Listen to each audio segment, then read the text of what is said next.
Alright, today we're working on a 2012 Kia Sorento EX all-wheel drive. Going to be replacing the crankshaft position sensor, or the engine crankshaft position sensor. This Kia had a crank no start condition. It's located here underneath this plate you just saw. So let's get to it. You need to get up underneath the car right here. Right there is where your sensor is at. If you can see it, it plugs right up there, right by the exhaust manifold almost, okay? You got to take that plate off first. Once you get the plate removed, then you can get to the sensor. It's one 10mm bolt. I believe all the bolts are 10mm. You simply have to kind of contort yourself, go up above the axle. It's towards the, I want to say, right lower side of the engine right there. You have to remove that plate, and they actually leave a spot for the cord to run out of it to plug up into the top by your breather or air filter box. Okay, so right here you can see there's a 10mm bolt, and if you get a wrench in there, you can get it right off. I would use a flex head ratchet, 1/4 inch drive. There's the sensor removed. Okay, a couple good views of it, what it will look like when you take it off. Sometimes when you remove that tin, you got to kind of wiggle it out of there. It can be a little tricky to do, but it shouldn't be too bad. So once you get the sensor off, you want to go ahead and move forward here, and we're going to get to the next step. Okay, so we're going to get the new sensor. Once you have the new sensor, you want to lubricate it with a little bit of oil around the O-ring. Right there is the hole where you're going to put it back into, okay? Now remember, this is covered by a plate. That plate has got to get out of there first, so make sure you do that. Get the plate off, get it unplugged from the top like you saw in the beginning of the video. Then you come back in with your new sensor, and you're going to go ahead, we'll go back up in here again. Right here, it's a pretty good view of it.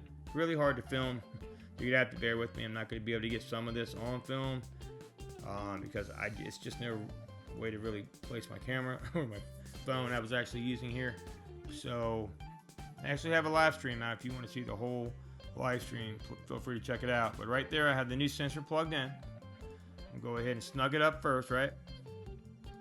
Now you could plug it in first from the top as well. That may be easier. I didn't do it that way. Now I'm using a 1/2 inch drive ratchet. You need to be very, very careful not to over torque this plastic sensor. It's only on there maybe with like, I think it's 18 inch-pounds. Double check my torque specs. I'm just doing this from memory, but it's not a lot of pressure. You don't want to crack that plastic around it.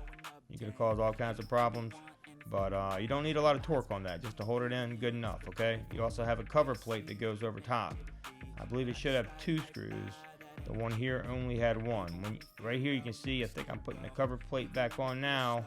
And when you put on that cover plate, make sure you remember you have to adjust that wire properly so it comes back out through the hole right here like I'm doing. Okay? And then you put the plate on, you need to line up these bolts. It kind of can be a pain to get lined up. But once you get them lined up, you can actually have that wire going back up. That's why I'm saying you may want to wait to plug it up top, because you don't want to have issues with trying to get the wire wiggled around to go out through the corner of that plate. It is the metal cover plate is like some type of exhaust shield, and what it essentially does is it just protects it from heat, I'm guessing, but it really makes it a pain and hard to find. I will say that. But if you follow this video, to spec, you'll get it right. Right there's that plate back on. You can see it. I put these 10mm bolts. You see it 1, 2. Mine was missing a bolt, so we're going to go ahead and put 1 back. I have the wire routed, and we're going to snug these down also. These probably, I'd say, like maybe 6 foot-pounds, not a lot, but just enough to hold them tight. You don't want them falling off. You don't have to really worry about breaking anything, but you don't want to strip them either. Try to use a 1/4 inch drive ratchet. Don't use a 1/2 inch like I'm doing here, but if you do this enough, you about know how much pressure you need to put on it. A 1/4 inch drive flex head would work fine with a little extension. You're going to need a little extension to get in there. just really, you really probably don't even need that, but it may make it easier for you. But a flex head is really handy here because you can get that ratchet on just right. But if you check it out right here, you can see I've got everything back installed. That wire is routed perfectly. It runs up through the top. I'll show you here in a second when I plug it back in. Once everything's snug, you're good to go. This guy also has a leaky water pump that keeps dripping in my face. I don't know if you can see that right here. His water pump's going bad. Had to break that to him as well. It was dripping in my face constantly. But regardless, let's move on up to the top. Right up here, right down there is where your sensor will be at. So it's right above the axle, right by the exhaust manifold. Right here, I'm plugging it back in. This is where you plug it in at. There's, I think it's a 4-pin. I may be wrong. It could be 3-pin, but it just simply snips right into place. You just get it right there and you snip it right in. There's about 3 or 4 little sensors that run right along here. I believe one is your oxygen sensor, one's to one of your valves. But if you just get it right here and you snip it into place, you're all good to go. Then you slip it right back onto this little metal clip that hangs right there. Now, if you see in the video, I did take off some more stuff. I did that simply, to make the video easier for people to be able to see things. There's a wire harness right here that has a little holder on it. You've got to slip that back onto that bracket as well. Pretty basic stuff. If you don't get all those little clips perfect, it's not the end of the world. I'll be honest with you. Sometimes they're broken, they don't want to go in, but you want to try to put everything back on someone's car, how you take it off, or on your own car. It's just smart to do. I always use a bit of PB Blaster, maybe grease up everything properly. That way you can get everything to come off easier and work better. See, I'm sliding this back onto that little plate right there. It's a little holder clip. That's going back into place. So everything's back on there perfect. I'm just adjusting it from where I had to bend to something to get it off. We got everything back into place. And now we're going to move on to putting everything bathis on up top. Right down there is where your sensors are. Right down that hole. So up around that axle top. You can see it. This will save you a lot of money. So essentially, if you have a crank no start condition, it's going to more likely be, especially if you have the code for this sensor, it's going to be that sensor that fails. They do it on these Kias, especially around the year 2000 and I think 8 all the way to 2014, around there. If you have a code for that, you definitely want to look into it. Right here, I'm just putting back the battery terminal, the battery box and stuff like that. I had to remove. There's a couple bolts to hold a bracket on over here just to make things easier and have more clearance. That's the breather hose right there. I'm putting back on. Like I said, you probably don't have to get a lot of this stuff removed. I didn't know it was on the bottom when I started working on this vehicle. A lot of the videos show that it's up around the top area, and it's not. It's actually on the very bottom underneath the plate. So yeah, you want to check. I actually got this from Direct Hit when I was looking over it, and I was able to locate it from that because I was confused myself. This is a 2.4 liter dual overhead cam on this Kia Sorento here. It's all-wheel drive.